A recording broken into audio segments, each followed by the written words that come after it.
Hello friends, നമ്മൾ അടുത്ത ചാപ്റ്ററാണ് അക്കൗണ്ട്സ് ആൻഡ് ഓഡിറ്റ്. അപ്പോൾ അക്കൗണ്ട്സിനെ പറ്റി കുറച്ചും കൂടി ഡീറ്റെയിൽ ആയിട്ട് നോക്കാം. ബുക്സ് ഓഫ് അക്കൗണ്ട്സിൻ്റെ അകത്ത് ഈ പറഞ്ഞ റെക്കോർഡ്സാണ് നമ്മൾ ഇൻക്ലൂഡ് ചെയ്യേണ്ടത്. അതായത് ആ കമ്പനിയുടെ എല്ലാ അസറ്റ്സും ലയബിലിറ്റീസും, പിന്നെ ആ കമ്പനി പ്രൊവൈഡ് ചെയ്യുന്ന ഗുഡ്സ് ആൻഡ് സർവീസിൻ്റെ എല്ലാ സെയിൽസും പർച്ചേസും, പിന്നെ വരവും ചെലവും കണക്ക്. ഈ പറയുന്ന ബുക്സ് ഓഫ് അക്കൗണ്ട്സ് കമ്പനിയുടെ രജിസ്റ്റേർഡ് ഓഫീസിലായിരിക്കണം സൂക്ഷിച്ച് വയ്ക്കേണ്ടത്. പിന്നെ അത് ട്രൂ ആൻഡ് ഫെയർ വ്യൂ കാണിച്ചിട്ടുണ്ടായിരിക്കണം. പിന്നെ അക്രൂവൽ ബേസിസിലായിരിക്കണം അത് മെയിൻറ്റെയിൻ ചെയ്യേണ്ടത്. പിന്നെ ഫിനാൻഷ്യൽ ഇയർ ബേസിസിലായിരിക്കണം അത് മെയിൻറ്റെയിൻ ചെയ്യേണ്ടത്. അതായത് 1st April to 31st March. പിന്നെ ഡബിൾ എൻട്രി സിസ്റ്റം അത് ഫോളോ ചെയ്യണം. പിന്നെ നമുക്കത് ഫിസിക്കലി ആയിട്ടോ ഇലക്ട്രോണിക് ആയിട്ടോ നമുക്കത് സൂക്ഷിച്ച് വയ്ക്കാം. ബുക്സ് ഓഫ് അക്കൗണ്ട്സ് ഒക്കെ മിനിമം 8 വർഷത്തെങ്കിലും സൂക്ഷിച്ച് വയ്ക്കണം. ബ്രാഞ്ചിലെ ബുക്ക് ബ്രാഞ്ചിൽ തന്നെ സൂക്ഷിച്ച് വയ്ക്കണം. അതുപോലെ ഫോറിനിലെ ബുക്ക് ഫോറിനിൽ തന്നെ സൂക്ഷിച്ച് വെച്ചാൽ മതി. പീരിയോഡിക്കായിട്ട് അതിൻ്റെ റിട്ടേൺസൊക്കെ കമ്പനിക്ക് സബ്മിറ്റ് ചെയ്യണം. അടുത്തത് place of maintenance of books of accounts. Books of accounts ഒന്നല്ലെങ്കിൽ രജിസ്റ്റേർഡ് ഓഫീസിൽ സൂക്ഷിക്കണം, അല്ലെങ്കിൽ ഇന്ത്യയിൽ വേറെ ഏതെങ്കിലും സ്ഥലത്ത് സൂക്ഷിച്ചിട്ടുണ്ടെങ്കിൽ അത് 7 ദിവസത്തിനുള്ളിൽ ROCക്ക് അത് അറിയിച്ചിട്ടുണ്ടായിരിക്കണം. ഓക്കെ. ഞാൻ അടുത്തത് electronic form of books of accounts. അപ്പോൾ നമ്മൾ പറഞ്ഞല്ലോ, ബുക്സ് ഓഫ് അക്കൗണ്ട്സ് നമ്മൾ ഫിസിക്കലി ആയിട്ട് നമുക്ക് സൂക്ഷിക്കാം, അതുപോലെ തന്നെ സോഫ്റ്റ് കോപ്പി ആയിട്ട് നമുക്ക് സൂക്ഷിക്കാം. അപ്പോൾ സോഫ്റ്റ് കോപ്പി ആയിട്ട് നമ്മൾ സൂക്ഷിക്കുമ്പോൾ അത് ഇന്ത്യയിൽ എല്ലാ സ്ഥലത്തും ഉപയോഗിക്കുന്ന രീതിയിലായിരിക്കണം അതിൻ്റെ ഫോർമാറ്റും കാര്യങ്ങളൊക്കെ. അതുപോലെ തന്നെ അത് പല പ്രാവശ്യമായിട്ട് നമുക്ക് യൂസ് ചെയ്യാൻ പറ്റണം. അതുപോലെ തന്നെ നമുക്ക് ഒറിജിനൽ ഫോർമാറ്റിലോട്ട് അത് നമുക്ക് റീറ്റെയിൻ ചെയ്യാൻ പറ്റണം മൊത്തത്തിൽ. അതുപോലെ തന്നെ നമുക്ക് കിട്ടിയിരിക്കുന്ന ഇൻഫോർമേഷൻസ് നമുക്ക് ഓൾട്രേഷൻ വരുത്താൻ പറ്റാത്തൊരു ഫോർമാറ്റിലായിരിക്കണം അത് ഏത് ഫോർമാറ്റിലാണെങ്കിലും നമുക്കത് മനസ്സിലാവുന്ന രീതിയിലായിരിക്കണം അത് ഇരിക്കേണ്ടത്. അതുപോലെ തന്നെ നമ്മൾ സോഫ്റ്റ് കോപ്പി ആയിട്ടൊക്കെ സൂക്ഷിക്കുമ്പോൾ അതിന് ബാക്കപ്പോ റിക്കവറി സിസ്റ്റമൊക്കെ നമ്മൾ ചെയ്തിട്ടുണ്ടായിരിക്കണം. അതുപോലെ തന്നെ അത് സ്റ്റോർ ചെയ്യാനും അത് വീണ്ടും അതെടുത്ത് നമുക്ക് നോക്കാനും ഡിസ്പ്ലേ ചെയ്യാനും പ്രിൻ്റ് ഔട്ട് ചെയ്യാനായിട്ടുള്ള രീതിയിൽ ഒരു പ്രോപ്പർ സിസ്റ്റം ഉണ്ടായിരിക്കണം അതിന്. അതുപോലെ തന്നെ ഈ സർവീസ് പ്രൊവൈഡറിൻ്റെ നെയിം, അഡ്രസ്, ലൊക്കേഷൻ അതൊക്കെ ROCനെ അറിയിച്ചിട്ടുണ്ടായിരിക്കണം. ഓക്കെ, ഇത്രേ ഉള്ളൂ electronic form of books of accounts. ഞാൻ അടുത്തത് ഈ സെക്ഷൻ നമ്മൾ ഡിസ്കസ് ചെയ്തതാണ് അല്ലേ. പിന്നെ ഞാൻ അടുത്തത് പേഴ്സൺ ഹൂ ക്യാൻ ഇൻസ്പെക്ട്. ആർക്കൊക്കെ നമ്മുടെ ബുക്സ് ഓഫ് അക്കൗണ്ട്സ് നോക്കാനായിട്ടുള്ള അവകാശമുണ്ടെന്ന്. ഏതൊരു ഡയറക്ടറിന് ബിസിനസ് ഹവേഴ്സിൽ കമ്പനിയുടെ ബുക്സ് ഓഫ് അക്കൗണ്ട്സ് പരിശോധിക്കാം. സാധാരണ ബിസിനസ് ഹവേഴ്സ് എന്ന് വെച്ച് കഴിഞ്ഞാൽ രാവിലെ 9 മണി തൊട്ട് വൈകുന്നേരം 6 മണി വരെ. അപ്പോൾ ഈ സമയത്തിനുള്ളിൽ ഈ പറഞ്ഞ ബുക്സ് ഓഫ് അക്കൗണ്ട്സ് ഏതൊരു ഡയറക്ടറിനും പരിശോധിക്കാം. ചില ഡയറക്ടേഴ്സൊക്കെ ചിലപ്പോൾ ഫിനാൻഷ്യൽ ഇൻഫോർമേഷൻ ഒന്ന് റിക്വസ്റ്റ് ചെയ്യും. അപ്പോൾ റിക്വസ്റ്റ് ചെയ്യുമ്പോൾ അതിൻ്റെ 5 ദിവസത്തിനുള്ളിൽ കമ്പനി അവർക്ക് അയച്ചു കൊടുക്കണം എല്ലാം ഫിനാൻഷ്യൽ സ്റ്റേറ്റ്മെൻറ്റ്സും കാര്യങ്ങളൊക്കെ. അതുപോലെ തന്നെ ബുക്സ് ഓഫ് അക്കൗണ്ട്സ് ഒക്കെ പരിശോധിക്കുന്ന സമയത്ത് ആ കമ്പനിയിൽ വർക്ക് ചെയ്യുന്ന എല്ലാ ഓഫീസേഴ്സും എംപ്ലോയീസും സഹകരിക്കണം. അതുപോലെ ഈ ഡയറക്ടേഴ്സിൻ്റെ ഏജൻറ്റ് ഉണ്ടാവുമല്ലോ, അതായത് അവരുടെ റെപ്രസെൻറ്റേറ്റീവ്, അവർക്കൊന്നും ബുക്സ് ഓഫ് അക്കൗണ്ട്സ് മേൽനോട്ടം വഹിക്കാനായിട്ടുള്ള അവകാശമില്ല. അതുപോലെ തന്നെ സബ്സിഡറി കമ്പനിയുടെ ബുക്സ് ഓഫ് അക്കൗണ്ട്സ് പരിശോധിക്കുന്നത് ആ ബോർഡ് പറഞ്ഞിരിക്കുന്ന ആളായിരിക്കണം. ഓക്കെ. അടുത്ത പീരീഡ് ഓഫ് മെയിൻ്റനൻസ്. ഈ ബുക്സ് ഓഫ് അക്കൗണ്ട്സ് ഒക്കെ എല്ലാ കമ്പനിയും മിനിമം 8 വർഷത്തേക്കെങ്കിലും സൂക്ഷിച്ച് വയ്ക്കണം, നല്ല വൃത്തിക്ക്. അത് നല്ല ഓർഡറിലായിരിക്കണം അത് മെയിൻറ്റെയിൻ ചെയ്ത് വയ്ക്കേണ്ടത്. അടുത്ത persons responsible for maintenance and penalty. ഈ ബുക്സ് ഓഫ് അക്കൗണ്ട്സ് മെയിൻറ്റെയിൻ ചെയ്ത് വയ്ക്കേണ്ട പൂർണ്ണ ഉത്തരവാദിത്തം MDക്ക്, whole time director, chief financial officer അല്ലെങ്കിൽ ബോർഡ് ആരെയാണോ ഏൽപ്പിച്ചേക്കണേ അവർ. ഈ പറഞ്ഞ ബുക്സ് ഓഫ് അക്കൗണ്ട്സ് മര്യാദയ്ക്ക് മെയിൻറ്റെയിൻ ചെയ്ത് വെച്ചില്ലെങ്കിൽ അവർക്ക് ഫൈൻ ഉണ്ടാവും, 50,000 മുതൽ 5 ലക്ഷം വരെ. ഇനി അടുത്ത ഫിനാൻഷ്യൽ സ്റ്റേറ്റ്മെൻറ്റ്. ഈ ഫിനാൻഷ്യൽ സ്റ്റേറ്റ്മെൻറ്റ് അകത്ത് ഈ പറഞ്ഞ കാര്യങ്ങളാണ് നമ്മൾ ഇൻക്ലൂഡ് ചെയ്യേണ്ടത്. ഏതൊക്കെയാണെന്ന് നോക്കാം. ആദ്യം ബാലൻസ് ഷീറ്റ്, പിന്നെ പ്രോഫിറ്റ് ആൻഡ് ലോസ് അക്കൗണ്ട്, പിന്നെ ക്യാഷ് ഫ്ലോ സ്റ്റേറ്റ്മെൻറ്റ്, പിന്നെ statement of changes in equity, പിന്നെ എന്തെങ്കിലും എക്സ്പ്ലനേറ്ററി നോട്ട്സ് ഉണ്ടെങ്കിൽ അതൊക്കെ ഇതിൻ്റെ ഭാഗമായിട്ട് മാറും, ഫിനാൻഷ്യൽ സ്റ്റേറ്റ്മെൻറ്റിൻ്റെ ഭാഗമായിട്ട് മാറും. ഓക്കെ. ഫിനാൻഷ്യൽ സ്റ്റേറ്റ്മെൻറ്റ്സ് ആ കമ്പനീനെ കുറിച്ചിട്ടുള്ള കാര്യങ്ങൾ ട്രൂ ആൻഡ് ഫെയർ വ്യൂ ആയിട്ടായിരിക്കണം കാണിച്ചിട്ടുണ്ടായിരിക്കുന്നത്. പിന്നെ അക്കൗണ്ടിങ് സ്റ്റാൻഡേർഡ്സ് ഫോളോ ചെയ്തിട്ടുണ്ടായിരിക്കണം. പിന്നെ ഷെഡ്യൂൾ 3 ഫോർമാറ്റിലായിരിക്കണം അത് പ്രിപ്പയർ ചെയ്യേണ്ടത്. അക്കൗണ്ടിങ് സ്റ്റാൻഡേർഡിൽ പറഞ്ഞിട്ടുള്ള എല്ലാ ഐറ്റംസും ഫിനാൻഷ്യൽ സ്റ്റേറ്റ്മെൻറ്റ്സിൽ കാണിച്ചിട്ടുണ്ടായിരിക്കണം. മോളിൽ പറഞ്ഞിരിക്കുന്ന പ്രൊവിഷൻസ് ഒക്കെ ഇല്ല, നമുക്ക് ഇൻഷുറൻസ് കമ്പനീസിലോ ബാങ്കിങ് കമ്പനീസിൽ ഇലക്ട്രിസിറ്റി കമ്പനീസിൽ അവിടെ ഒന്നും നമുക്ക് അപ്ലൈ ചെയ്യാൻ പറ്റില്ല. അതിന് സെപ്പറേറ്റ് ആക്റ്റും ഉണ്ട്, ഫോർമാറ്റും ഒക്കെ ഉണ്ട്. പിന്നെ ആനുവൽ ജനറൽ മീറ്റിങ്ങിലായിരിക്കണം ബോർഡ് ഓഫ് ഡയറക്ടേഴ്സ് ഈ ഫിനാൻഷ്യൽ സ്റ്റേറ്റ്മെൻറ്റ്സ് പ്രസൻറ്റ് ചെയ്യേണ്ടത്. ഞാൻ അടുത്തത് കൺസോളിഡേറ്റഡ് ഫിനാൻഷ്യൽ സ്റ്റേറ്റ്മെൻറ്റ്സ്. ഇതിൻ്റെ അകത്ത് പറഞ്ഞ ഇപ്പോൾ കമ്പനിക്ക് ഒന്നോ അതിൽ കൂടുതലുള്ള സബ്സിഡറീസ് ഉണ്ട് അല്ലെങ്കിൽ അസോസിയേറ്റ് കമ്പനീസ് ഉണ്ടെങ്കിൽ കമ്പനി ഫിനാൻഷ്യൽ സ്റ്റേറ്റ്മെൻറ്റ്സ് ഉണ്ടാക്കണം, അതിൻ്റെ ഒപ്പം തന്നെ കൺസോളിഡേറ്റഡ് ഫിനാൻഷ്യൽ സ്റ്റേറ്റ്മെൻറ്റ്സും കൂടി പ്രിപ്പയർ ചെയ്യണം. ആനുവൽ ജനറൽ മീറ്റിങ്ങിലാണ് സാധാരണ ഫിനാൻഷ്യൽ സ്റ്റേറ്റ്മെൻറ്റ്സ് ഒക്കെ പ്രസൻറ്റ് ചെയ്യുന്നത്. അപ്പോൾ ആ സമയത്ത് തന്നെ കൺസോളിഡേറ്റഡ് ഫിനാൻഷ്യൽ സ്റ്റേറ്റ്മെൻറ്റ്സും കമ്പനിക്ക് പ്രസൻറ്റ് ചെയ്യാം.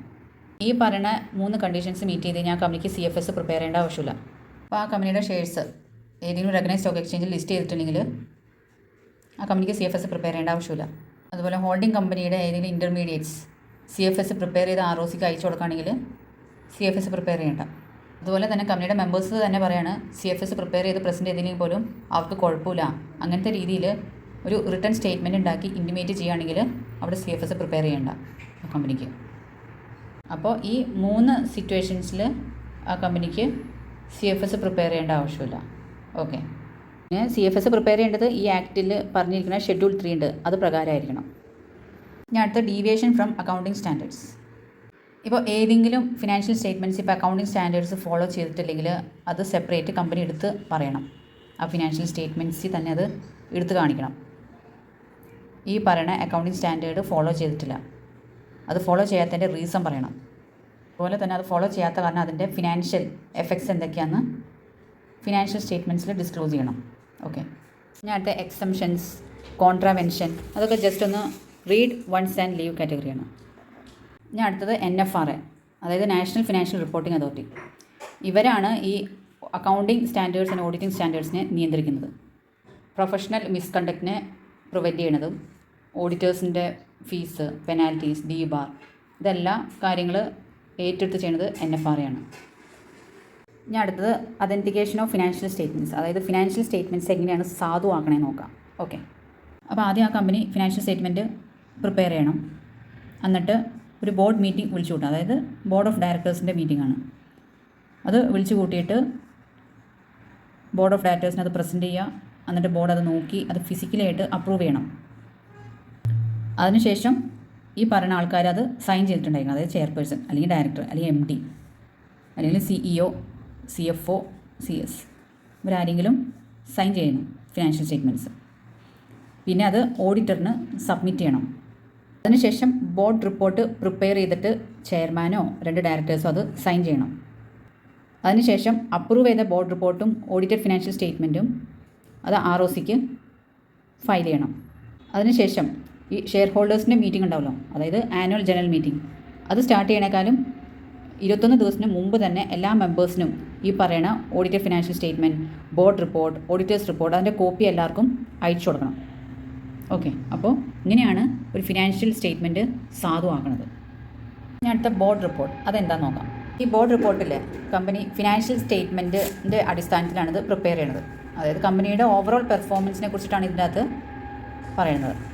അപ്പോൾ ബോർഡ് റിപ്പോർട്ടിനകത്ത് ഈ പറഞ്ഞ കാര്യങ്ങളൊക്കെ ഇൻക്ലൂഡ് ചെയ്യണം. ഏതൊക്കെയാണെന്ന് വെച്ച് കഴിഞ്ഞാൽ extract of annual return, number of board meetings, directors responsibility statement, details of fraud reported by auditors, declaration statement given by independent auditors, directors, company's policy on directors appointment, remuneration, comments on report by auditor or company secretary, details of loans, guarantees, investment or deposits, particulars of related party transaction, state of company's affairs, reserve transfer details, dividend recommendations, material changes which affect financial statement, risk management policy, CSR spending details, financial summary, subsequent events.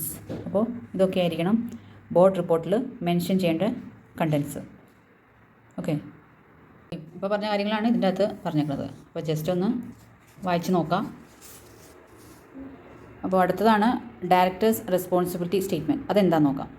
കമ്പനിയുടെ board of directors ഈ പറഞ്ഞ കാര്യങ്ങളൊക്കെ company നിയമപരമായി പാലിച്ചിട്ടുണ്ട് എന്ന് ഉത്തരവാദിത്തത്തോടുകൂടി ഒരു board റിപ്പോർട്ടിൽ രേഖപ്പെടുത്തുന്ന ഒരു പ്രസ്താവനയാണ് ഡയറക്ടേഴ്സ് റെസ്പോൺസിബിലിറ്റി സ്റ്റേറ്റ്മെൻറ്റ്. ഇതൊരു ഡയറക്ടർ ആണെങ്കിൽ പോലും ഈ പറയുന്ന കാര്യങ്ങളൊക്കെ ഉത്തരവാദിത്തത്തോടുകൂടി പ്രഖ്യാപിക്കണം. ഏതൊക്കെയാണെന്ന് നോക്കാം.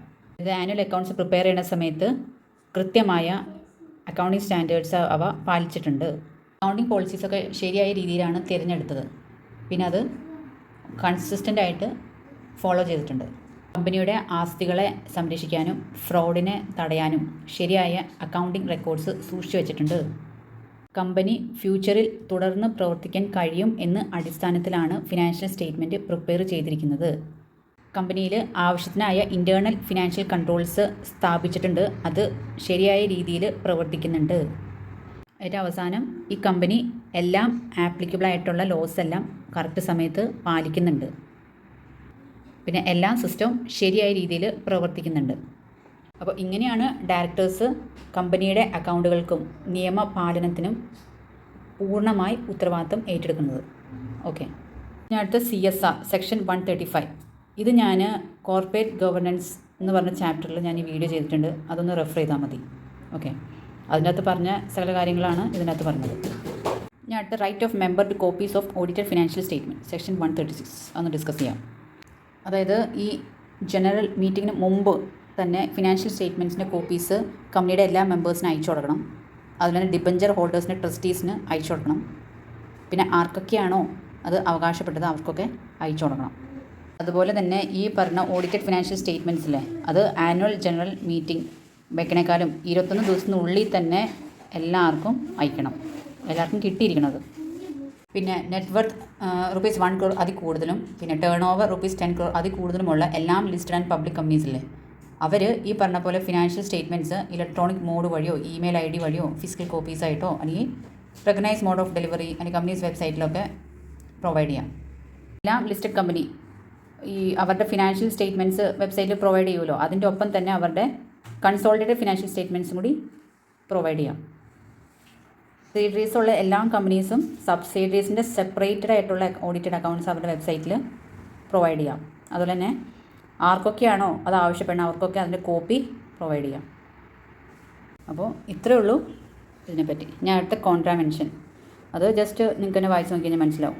ഞാൻ അടുത്ത ടോപ്പിക്കാണ് copy of financial statement to be filed with register.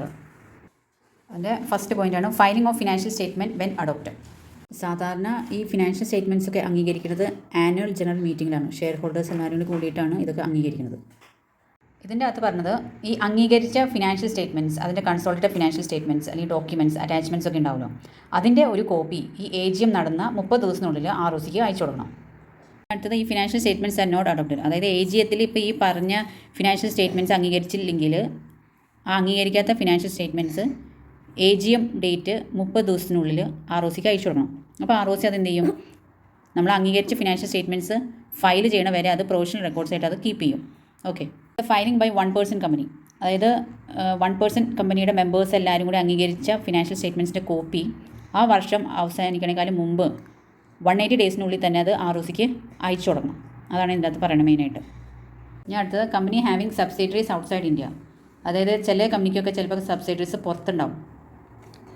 അങ്ങനെ ഇരുന്നാൽ പോലും പുറത്തുള്ള ആ സബ്സിഡറീസിൻ്റെ ഫിനാൻഷ്യൽ സ്റ്റേറ്റ്മെൻറ്റ്സ് ഈ കമ്പനിയുടെ മെയിൻ ഫിനാൻഷ്യൽ സ്റ്റേറ്റ്മെൻറ്റ്സിൻ്റെ ഒപ്പം തന്നെ അത് ROCക്ക് ഫയൽ ചെയ്യണം. അടുത്തത് AGM നോട്ട് ഹെൽഡ്. അതായത് ഒരു വർഷത്തിൽ പോലും AGM നടക്കാത്ത കമ്പനീസ് ഉണ്ടാവുമല്ലോ, അവരുടെ ഫിനാൻഷ്യൽ സ്റ്റേറ്റ്മെൻറ്റ്സ് അതിൻ്റെ സപ്പോർട്ടിംഗ് ഡോക്യുമെൻറ്റ്സും പിന്നെ എന്തുകൊണ്ടാണ് AGM കണ്ടക്ട് ചെയ്യാത്ത അതിൻ്റെ റീസൺ സഹിതം ശരിക്കും AGM നടക്കേണ്ട ഒരു ഡേറ്റ് ഉണ്ട്. ഓക്കെ, ആ ലാസ്റ്റ് ഡേറ്റിന് മുമ്പ് 30 ദിവസത്തിനുള്ളിൽ ROCക്ക് അത് ഫയൽ ചെയ്യണം. ഇനി അടുത്ത പെനാൽറ്റി അത് ജസ്റ്റ് ഒന്ന് വായിച്ചു നോക്കി കഴിഞ്ഞാൽ മനസ്സിലാവും. ഇത്രേ ഉള്ളൂ അക്കൗണ്ട്സ് സംബന്ധിച്ചായിട്ടുള്ള സെക്ഷൻസ്.